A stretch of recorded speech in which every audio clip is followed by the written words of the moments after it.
Саламатсыздарбы? Мен бүгүнкү темам бардыгыбызга эле белгилүү тирүү жандын бардыгына, адамзаттын бардыгына тиешелүү болгон дарт жөнүндө, оору жөнүндө демекчимин.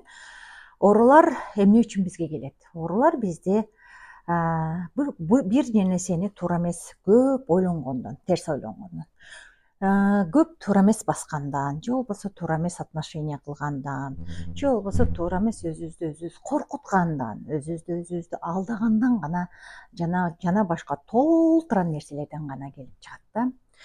Эң акылдуу биздин денебиз болуп эсептелинет. Бул дене бизде кадимкидей сүйлөп турат. Эгер ар бир инсан өзүнүн денесинин сүйлөгөнүн даана тонук биле алган болгондо, ар бир инсан жан дүйнөсүндө жаткан нуру менен өзүн сакайта алат болчу. Азыркы мезгилде биздин оорулар биздеги жаштарда өтө жашарып баратат. Сахар оорусу жашарып баратат.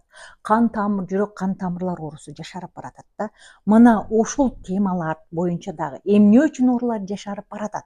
Эмне үчүн ушул оору көбөйүп баратат? Ушулар тууралуу толук маалымат алгыңыздар келсе, менин Instagram баракчама жазылып, ушул тууралуу толук маалымат алууга ээ боло аласыздар.